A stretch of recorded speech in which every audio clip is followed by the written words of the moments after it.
अधिक मास में पड़ने वाली एकादशी को परमा एकादशी कहा जाता है। इस साल अधिक मास 18 जुलाई 2023 से शुरू हो चुका है। अधिक मास के कृष्ण पक्ष की एकादशी को परमा एकादशी कहा जाता है। इसे अधिक मास एकादशी भी कहा जाता है। इस साल परमा एकादशी का व्रत 12 अगस्त 2023 शनिवार के दिन रखा जाएगा। अधिक मास की परमा एकादशी सभी संकटों को दूर करने वाली एकादशी मानी जाती है। इस व्रत को रखने से जातकों को सभी दुख दर्दों से मुक्ति मिलती है। परमा एकादशी अपने नाम के अनुसार परम सिद्धियां प्रदान करने वाला व्रत है।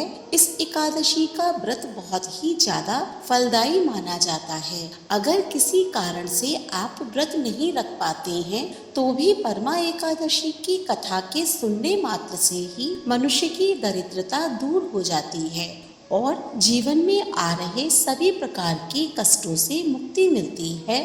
तो आइए सुनते हैं परमा एकादशी की व्रत कथा को। नमस्कार, स्वागत है आपका सनातन ज्ञान और संस्कार चैनल पे। परमा एकादशी व्रत कथा। धर्मराज युधिष्ठिर बोले, हे जनार्दन, अधिक मास के कृष्ण पक्ष की एकादशी का क्या नाम है तथा उसकी विधि क्या है? कृपा करके आप मुझे बताइए। श्री भगवान बोले, हे राजन, अधिक मास में कृष्ण पक्ष में जो एकादशी आती है वह परमा, पुरुषोत्तमी या कमला एकादशी कहलाती है। वैसे तो प्रत्येक वर्ष 24 एकादशियां होती हैं।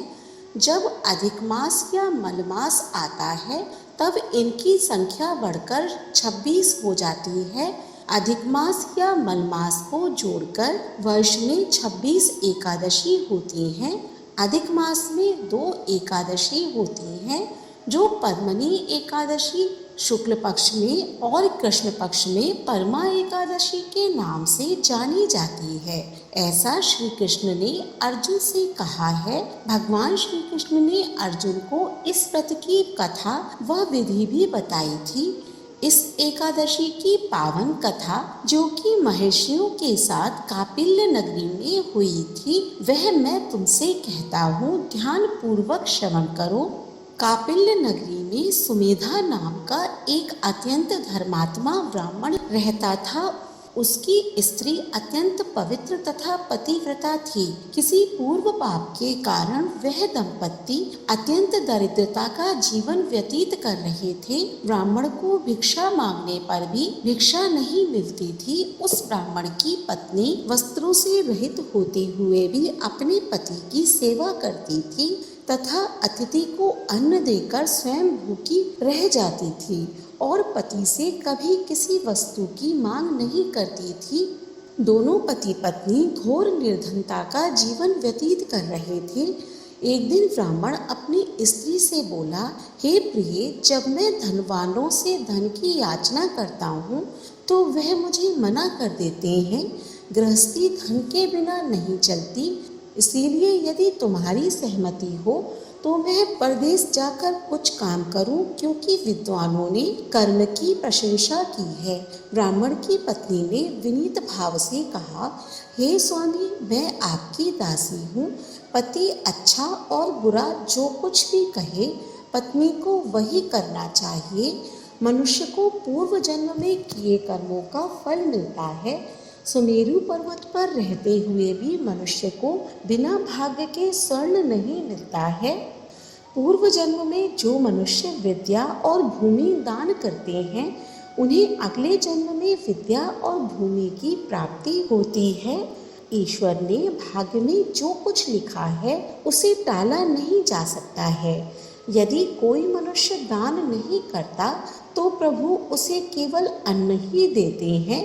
इसीलिए आपको इसी स्थान पर रहना चाहिए, क्योंकि मैं आपका विछोह नहीं सह सकती।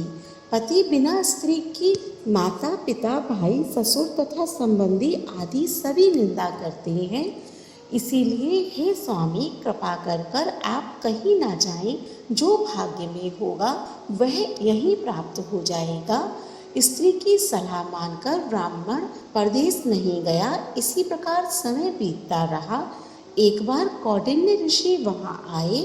ऋषि को देखकर ब्राह्मण सुमेधा और उसकी स्त्री ने उन्हें प्रणाम किया और बोले, आज हम धन्य हुए, आपके दर्शन से आज हमारा जीवन सफल हुआ।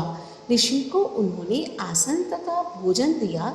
भोजन देने के बाद पतिव्रता ब्राह्मणी ने कहा, हे ऋषिवर, कृपा करके आप मुझे दरिद्रता का नाश करने की विधि बतलाइए। मैंने अपने पति को परदेश में जाकर धन कमाने से रोका है। मेरे भाग्य से आप आ गए हैं। मुझे पूर्ण विश्वास है कि अब मेरी दरिद्रता शीघ्र ही नष्ट हो जाएगी।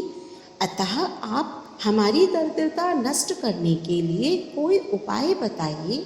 ब्राह्मण की बात सुनकर कौंडिन्य ऋषि बोले, हे ब्राह्मणी, मल मास की कृष्ण पक्ष की परमा एकादशी के व्रत से सभी पाप, दुख और दरिद्रता आदि नष्ट हो जाते हैं। जो मनुष्य इस व्रत को करता है वह धनवान हो जाता है। इस व्रत में नृत्य, गायन आदि सहित रात्रि जागरण करना चाहिए।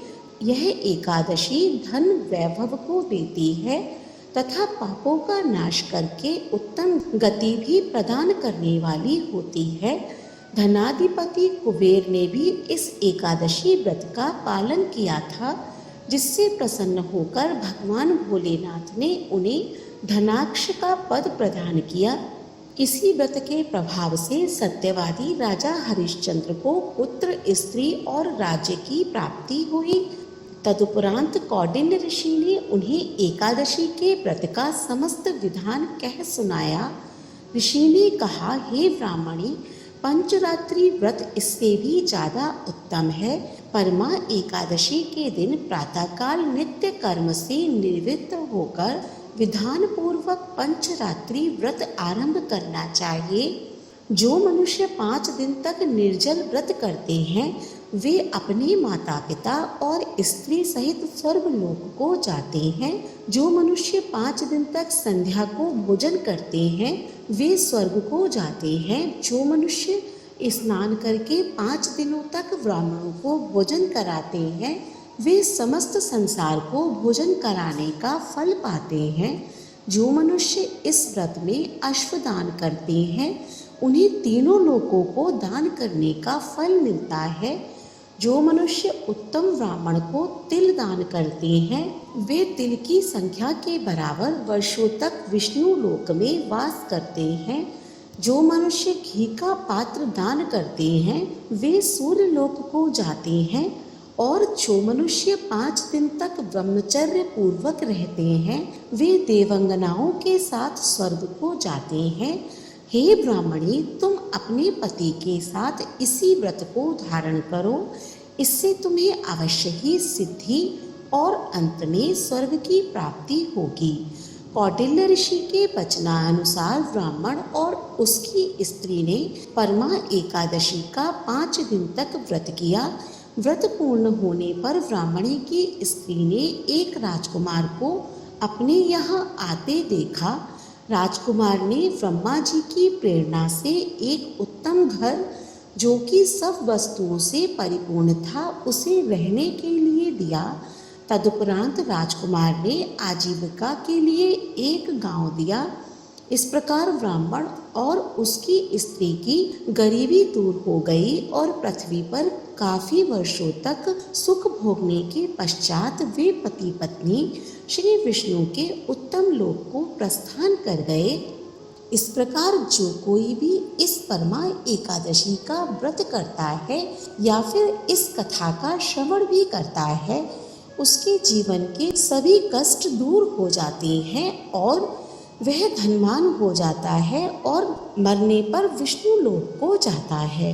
आप भी परमा एकादशी के दिन इस व्रत की कथा का श्रवण अवश्य करें और कमेंट बॉक्स में ओम नमो भगवते वासुदेवाय नमः अवश्य लिखें। ऐसी ही धार्मिक वीडियोस देखने के लिए हमारे चैनल को सब्सक्राइब करें। धन्यवाद।